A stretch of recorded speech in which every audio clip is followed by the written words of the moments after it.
Greetings Commanders, this is KreeKree here and I am an elite dangerous content creator. If you'd ever like to catch me live, you can catch me at twitch.tv/KreeKree, where we do a lot of community-based events, the most popular one being the Thargoid hunting. But we do also do things like exploration, bounty hunting, mining, and some trade runs as well. Now for today's video is that we're doing another episode for the Elite Dangerous Engineers. The engineer that we're focusing on today is Elvira Martuuk. So for this engineer, we'll be having a look at Elvira's location, how to discover the engineer, what are the meeting requirements, the unlocking requirements, and the reputation gain. We'll also be focusing on a particular blueprint for a module, and then I'll be obviously talking through some added tips as well that will really help you out when it comes to engineering. So the first thing is the location. So you'll be able to find this engineer at 𝗕𝗏𝗢 at the long site base. So how you're able to discover this engineer is through actually public knowledge. So your character will already know about this engineer, but you'll still need to meet the meeting requirements, which is traveling a maximum distance from your career start location of at least 300 light years. So you may have already reached that point.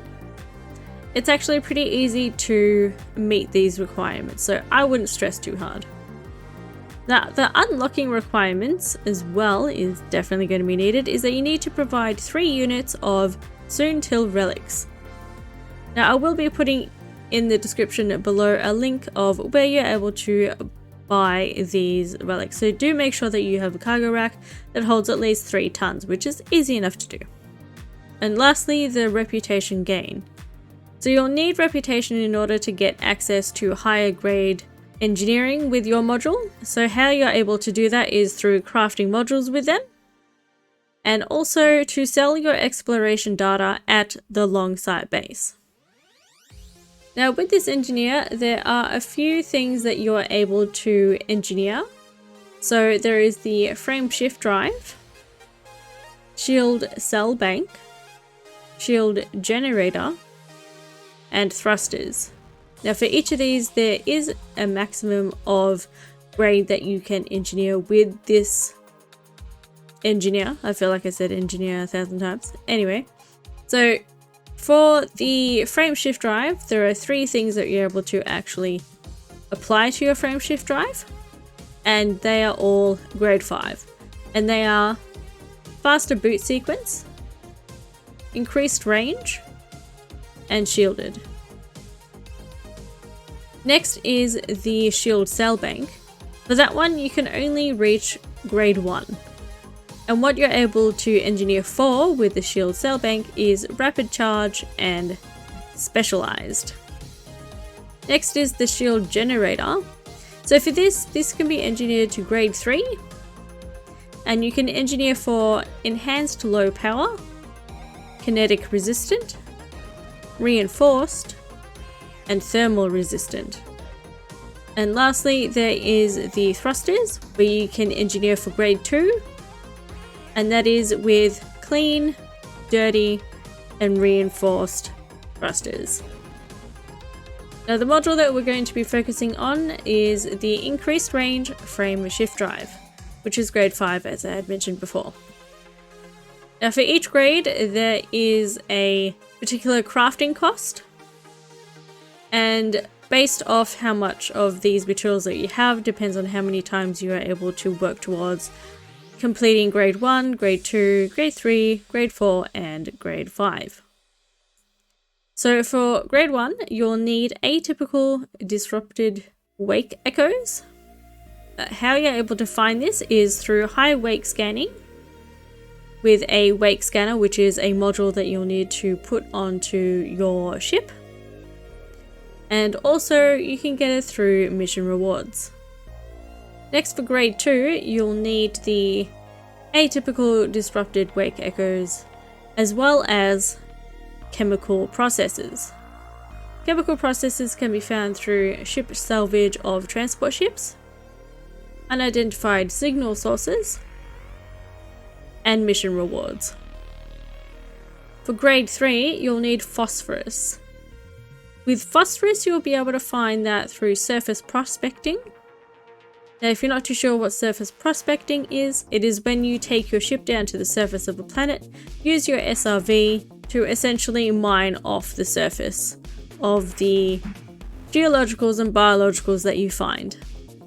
The other ways you're able to find phosphorus is through mining, and mining ice rings specifically. Next, you'll need chemical processes. And lastly, for grade 3 is that you'll need strange wake solutions. So you'll be able to find that through high wake scanning and mission rewards. For grade 4, you'll need manganese, where you can find that through surface prospecting and mission rewards. Next is chemical distillery.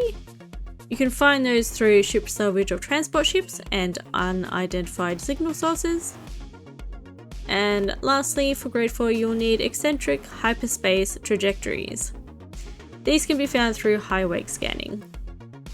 Now for grade 5, you'll need arsenic. This is something that will be able to be found through surface prospecting, mining, and mission rewards. And then there's chemical manipulators.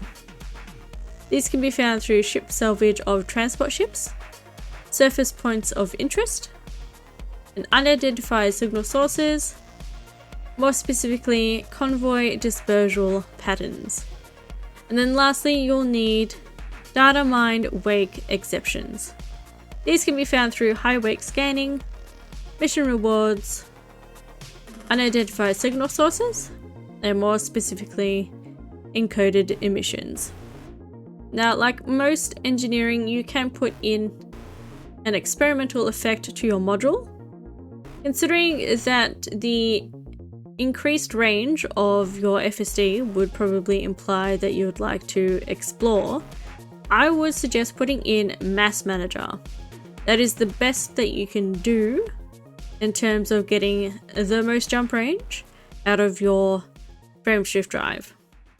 Now, the cost of the Mass Manager is that you'll need 5 atypical disrupted wake echoes, where you can find those through high wake scanning and mission rewards. And then you'll need 3 galvanizing alloys. You can find these through ship salvage of combat ships, unidentified signal sources, and mission rewards. And then lastly, you'll just need 1 eccentric hyperspace trajectories, where you can find these through the high wake scanning. Now, depending on how far into the game that you are, you may not have a lot of the materials that are needed for these particular blueprints. So what I suggest you do is that if you're wanting to get the materials without having to do too many things and too much grinding, you can use a material trader.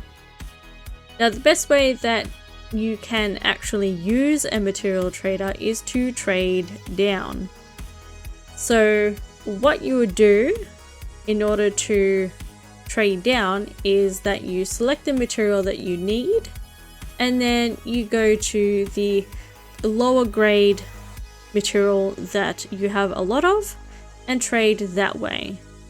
As always, I'll be putting a link in the description for how you're able to find the closest material trader to you. You'll notice that a lot of the links in the description will be from Inara. Now, if you're not too sure on how to use this website, I definitely suggest that you check it out.